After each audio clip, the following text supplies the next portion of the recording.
hope God forgives me for what I've done, because I get the feeling I'll be meeting him soon.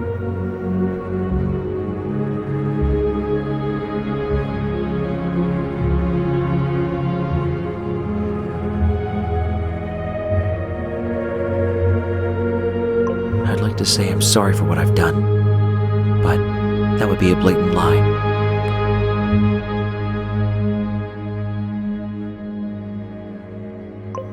My only regret is not being as careful as I should have been when doing it.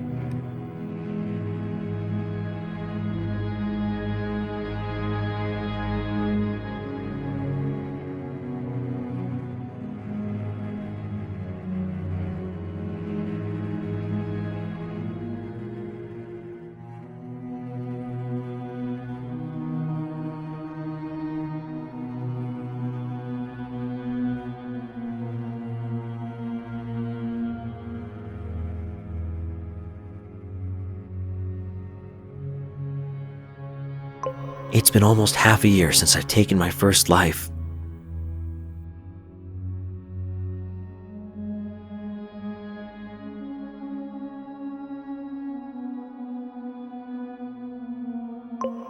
I can remember it all, as if it were yesterday.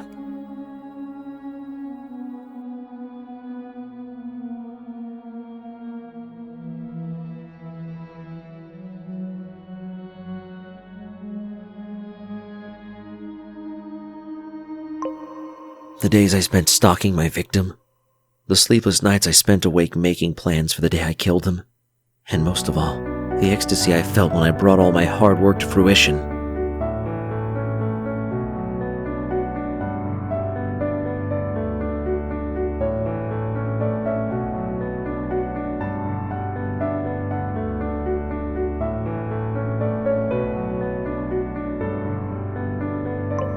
Executing my carefully premeditated plan to kill the man who took my father from me was the most satisfying thing I've ever experienced.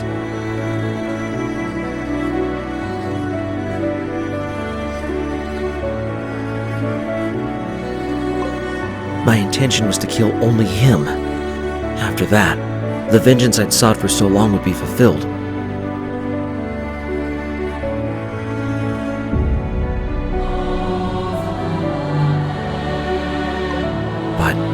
Mere days after I did the deed, I felt an itch in the back of my brain, a craving for more.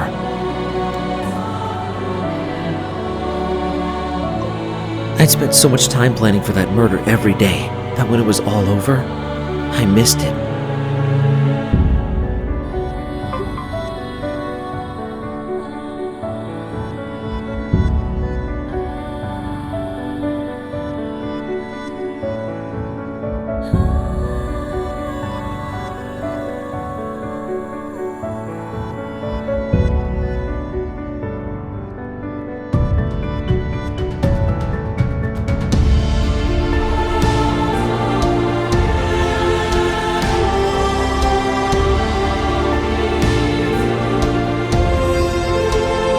Like a drug addict craving a fix, I wanted to feel what I felt as I plotted my crime again.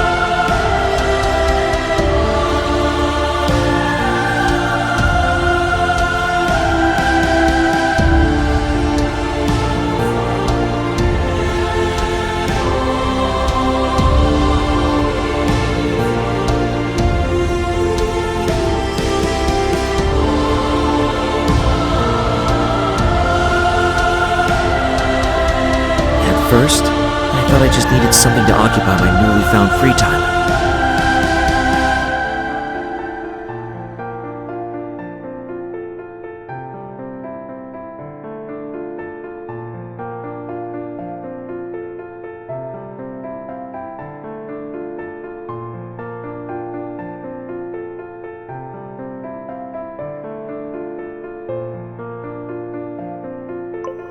I took up several hobbies, but none of them compared to the adrenaline I felt rushing through my veins on the nights I spent designing my plans, or the pure euphoria of putting it to action.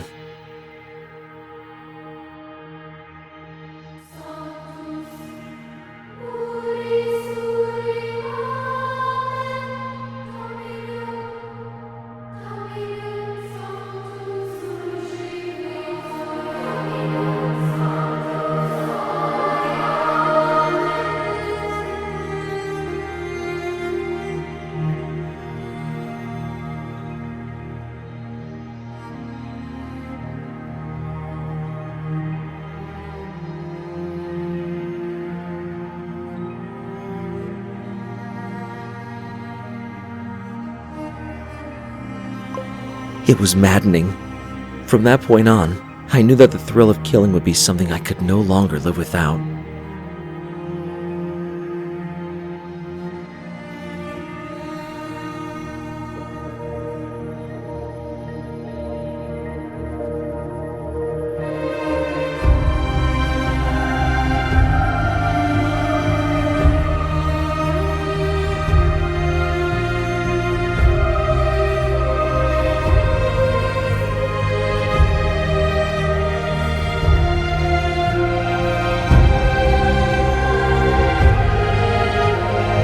Today is my first day as a detective, and I'm already being assigned to a serial killer case.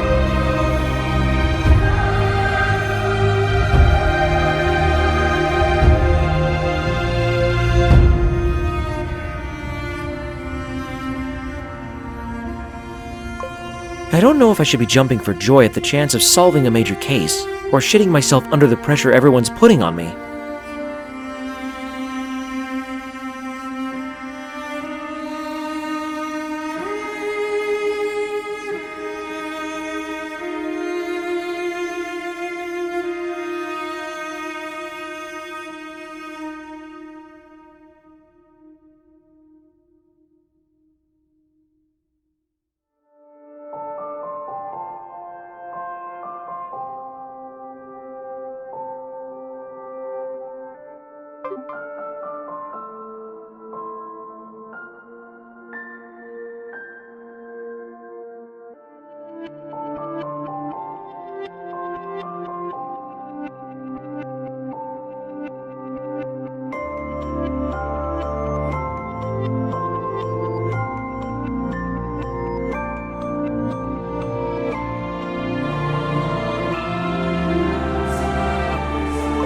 All the detectives dream of solving a case like this at least once to leave their mark on the force before retiring.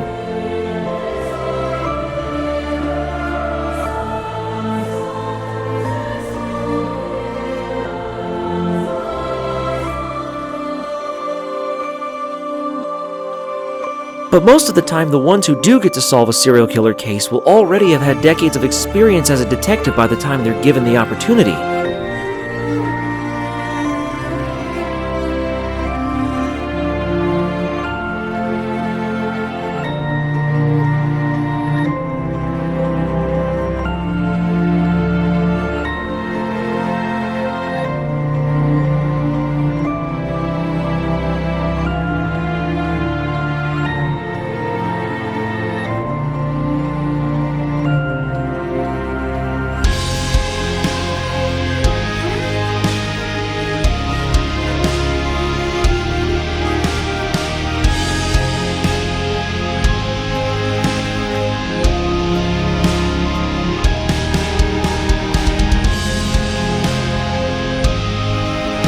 Then there's me, Detective Inspector Cassidy Brown, fresh off his promotion from being a beat cop, getting saddled with a serial killer case after an uneventful career filled with vehicle violations and the occasional domestic violence call. That's not to say I've had a cushy time as a police officer, though.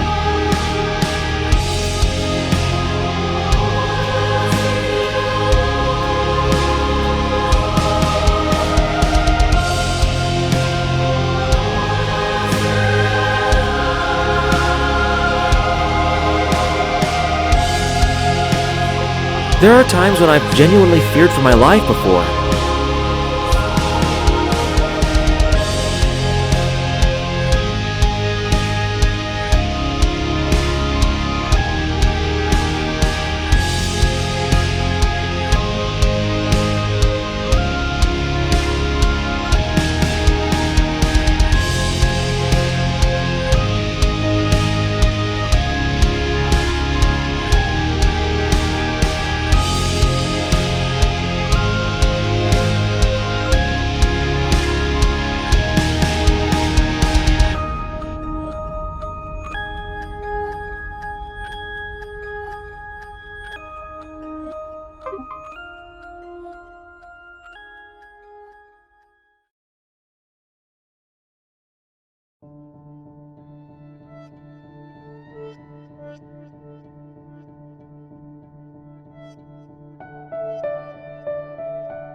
Like that time I was huddled under a garbage bin for cover in the middle of a gang war with bullets whizzing past my head.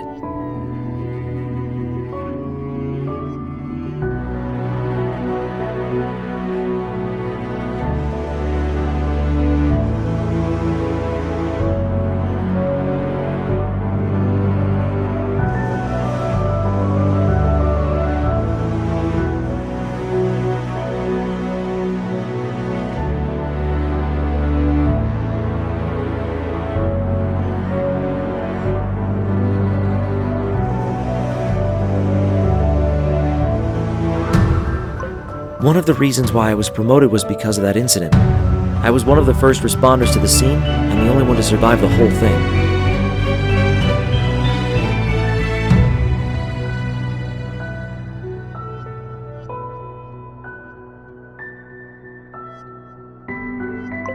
My coworker joked that I probably survived because I was so short and small, and that the gang members couldn't find me in the clusterfuck. I think he may be right.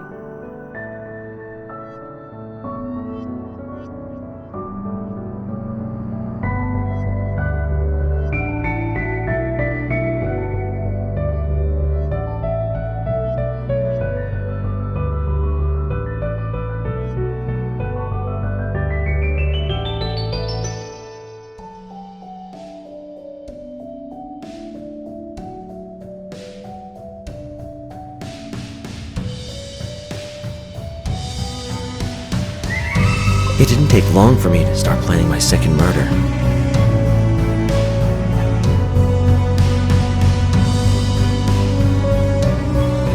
Only a couple months had passed since my first murder, and I was brimming with confidence at that point for having not been immediately caught.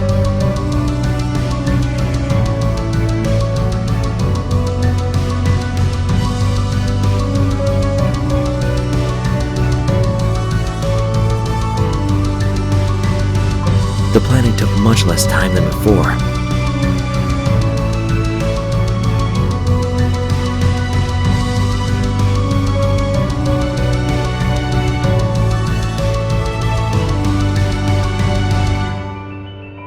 I'd practically memorized every nook and cranny of the neighborhood by the end of my first murder plan.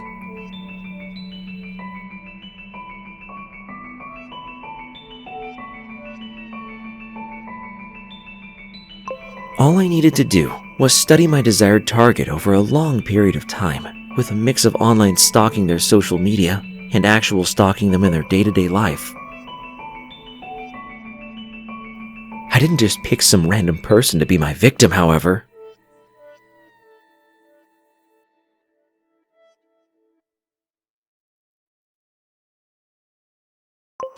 There would be neither justice nor satisfaction in that for me.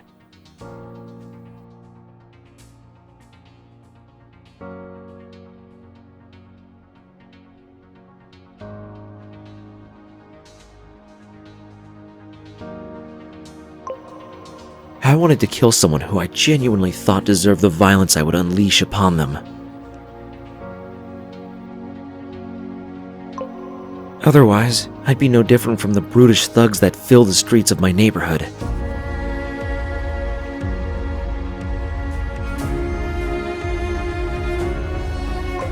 I was better than scum like them.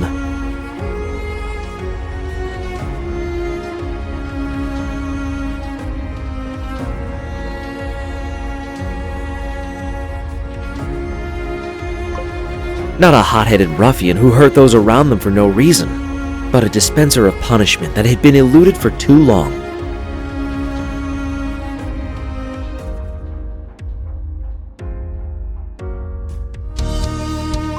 Luckily for me, there was no shortage of people in desperate need of a knife in their throat where I live.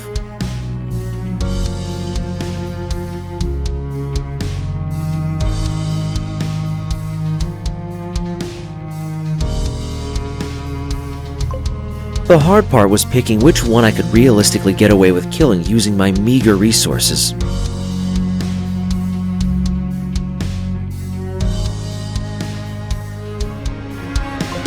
After plenty of research on all my possible victims and lightly stalking all of them to gauge how hard they'd be to take out in a confrontation, I finally found the perfect target.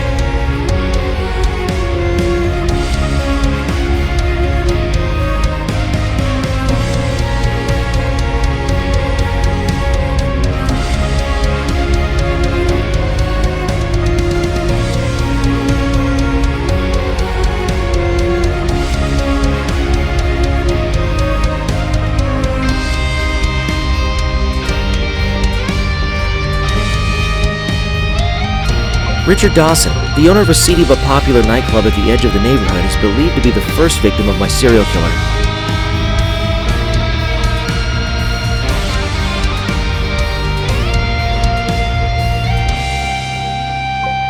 His chopped-up body was found floating in the sewers.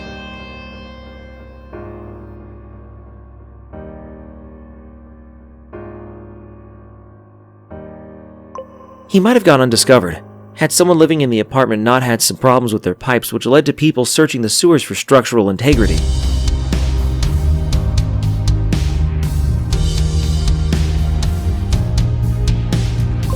It was pure coincidence that the sewer worker nearly had a heart attack when he saw a severed human head severed on the shit and piss-infested water.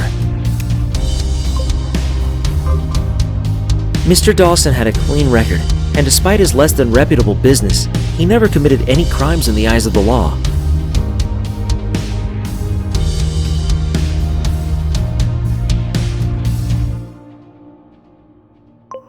On paper, he might seem like just an average business owner trying to make some money with his nightclub.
Nobody, not even the neighboring businesses, ever made any complaints about him, and all his admittedly shady friends had nothing but praise to say about him.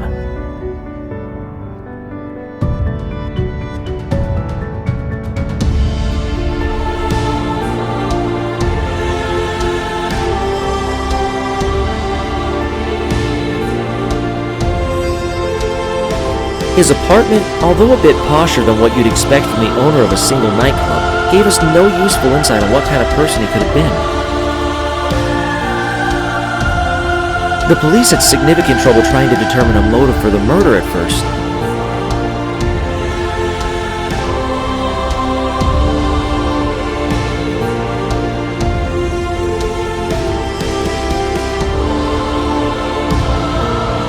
That was until we decided to thoroughly search the nightclub he owned.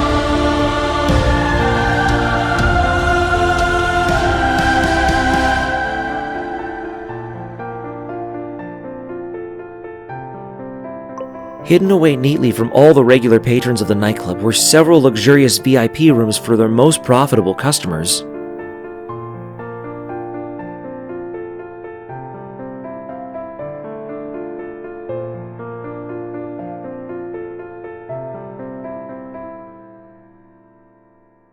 The rooms themselves looked pretty illegal, but were ultimately nothing special.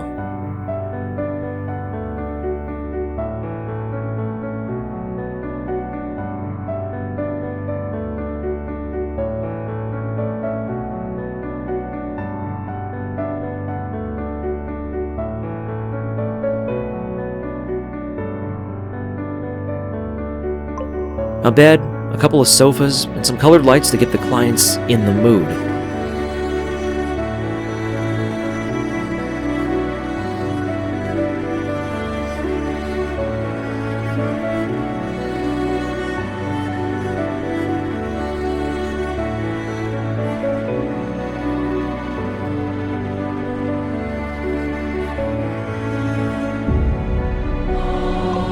Prostitution was already a crime, so we knew right away that Mr. Dawson clearly wasn't as clean-cut as his papers made him out to be.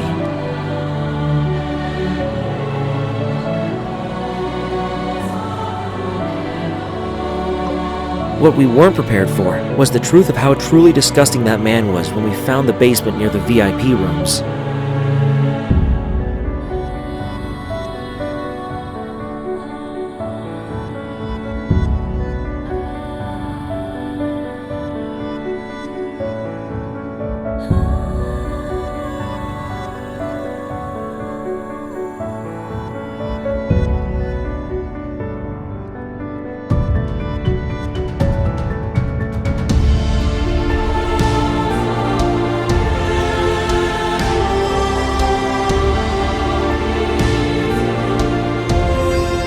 I didn't think I'd ever have as much satisfaction killing someone at the time I killed my father's murderer.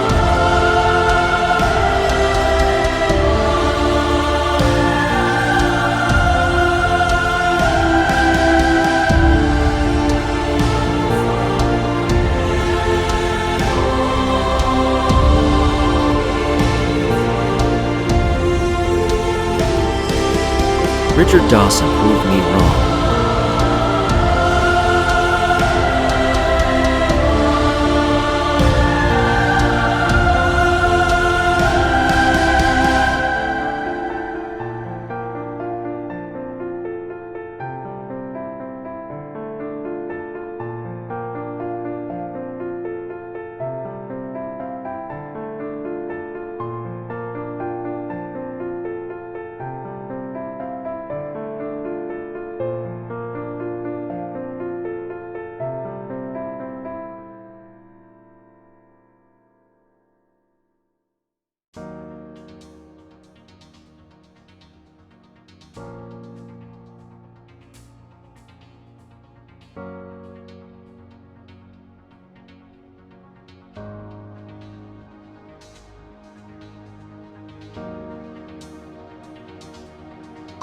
If anyone in my entire neighborhood deserved to die, it was him and the sick bastards who sought his services.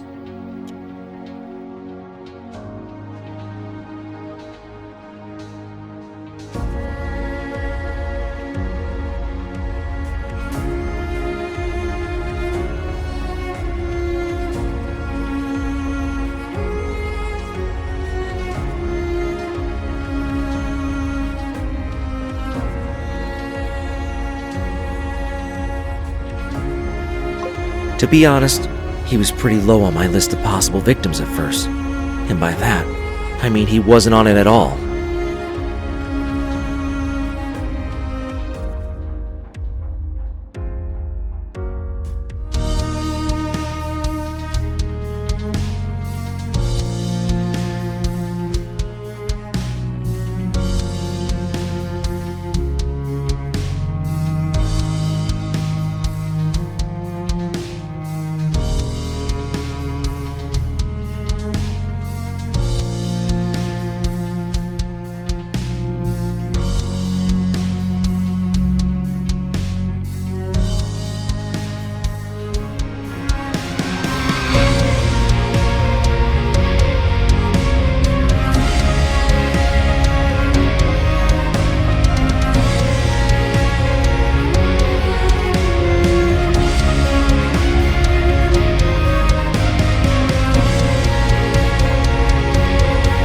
I was stalking someone else who I learned was one of the most prized customers.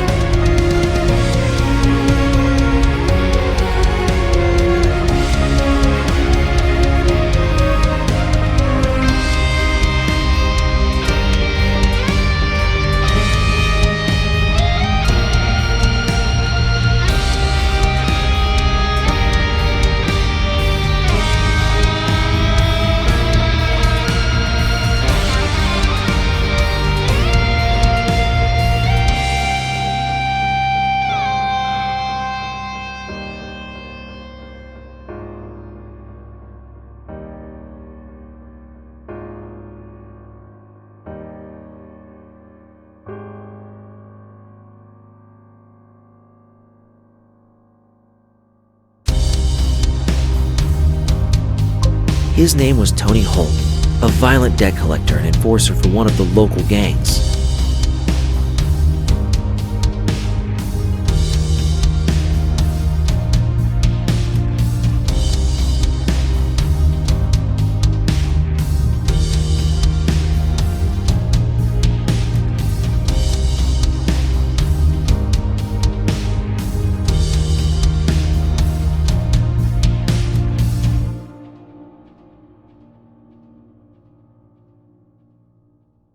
He was known for not shying away from sexual assault if a debtor or someone forced into his gang's protection racket didn't have the money he was sent to collect.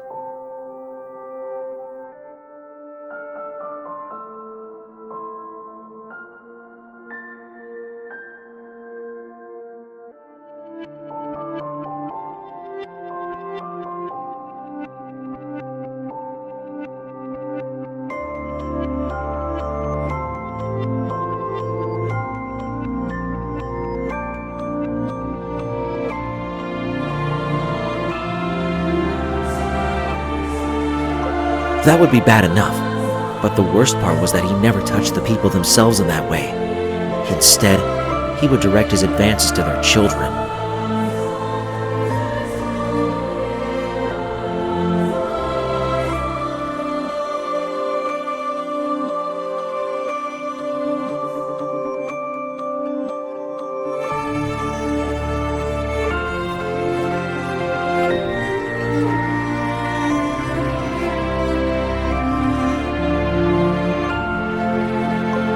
Sometimes he even did it when he already got paid. I have no idea why his gangmates put up with him.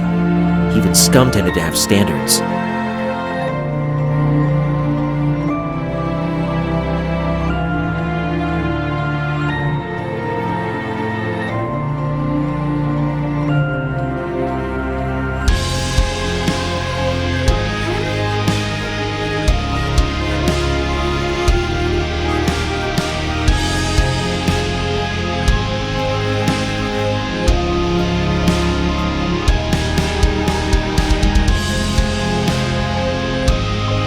There's a reason why child molesters like him don't last long in prison.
Apparently that scant amount of honor among thieves did not apply when the offender was related to the gang's boss like Tony was.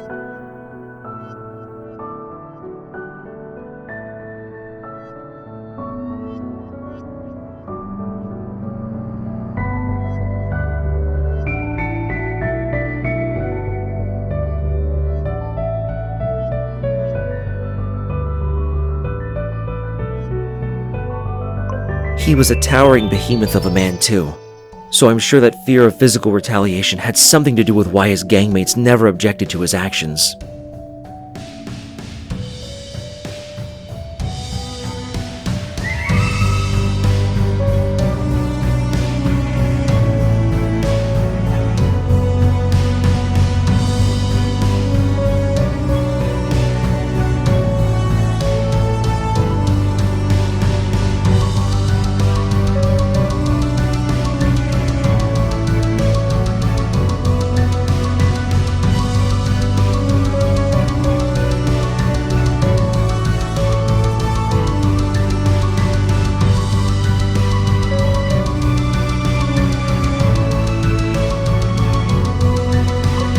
I stalked him while thinking of 1,000 ways for someone of my average at best build to kill him without resorting to a gun that would draw too much attention.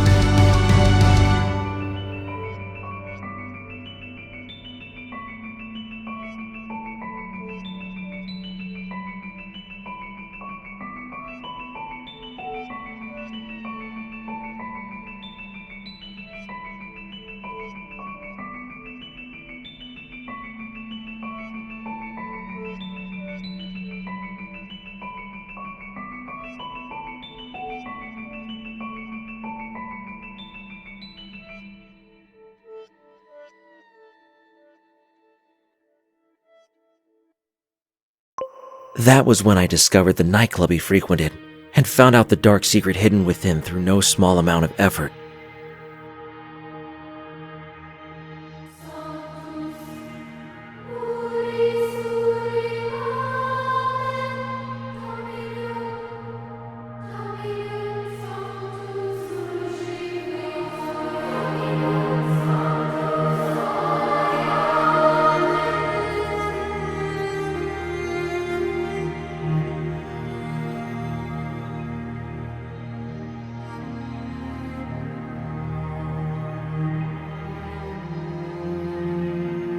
Dawson's nightclub had a basement entrance near the VIP rooms masked as a staff-only dressing room.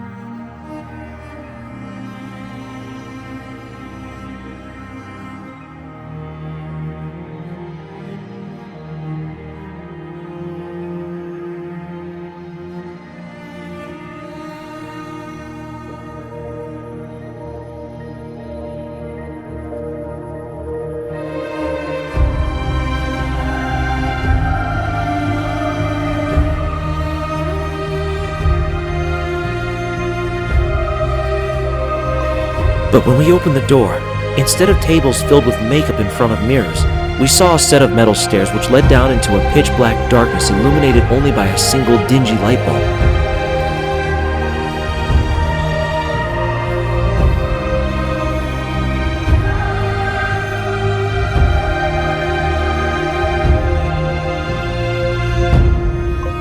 It was like a scene straight out of a horror movie.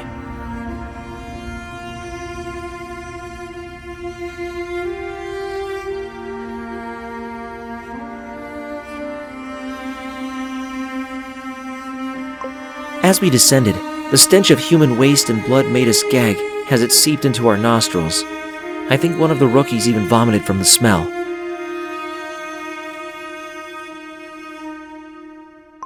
We shone our flashlights all across the basement once we reached the bottom of the stairs.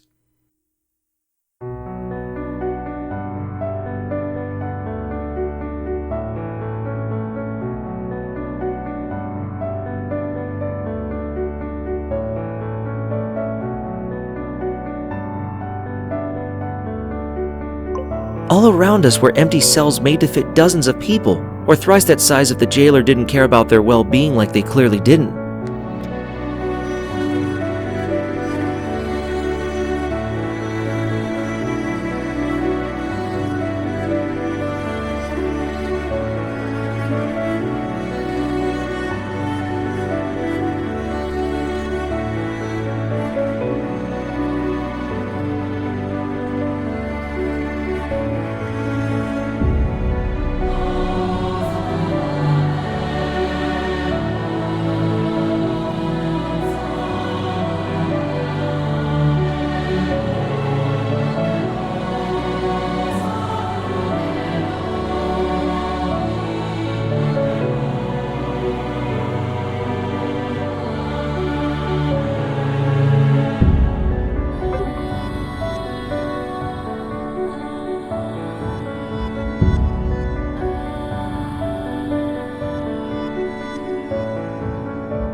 Inside the cells were remnants of human life.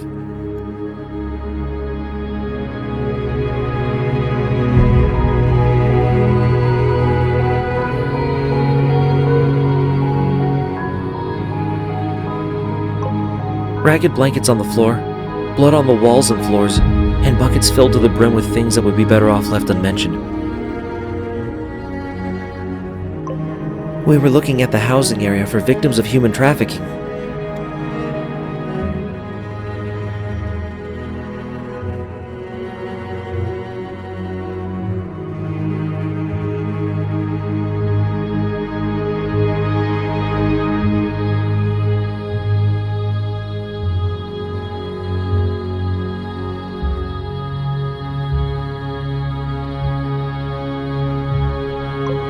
There were a couple rooms adjacent to the housing area. One was a large shower room with many shower heads for multiple people to use at the same time.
Another one was a dressing room stocked full with makeup and risque outfits and costumes.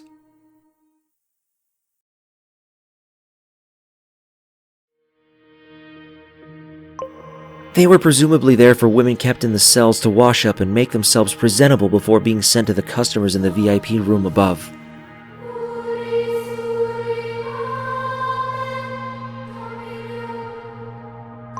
I felt sick to my stomach when I realized that most of the revealing outfits in the dressing room were made to fit children.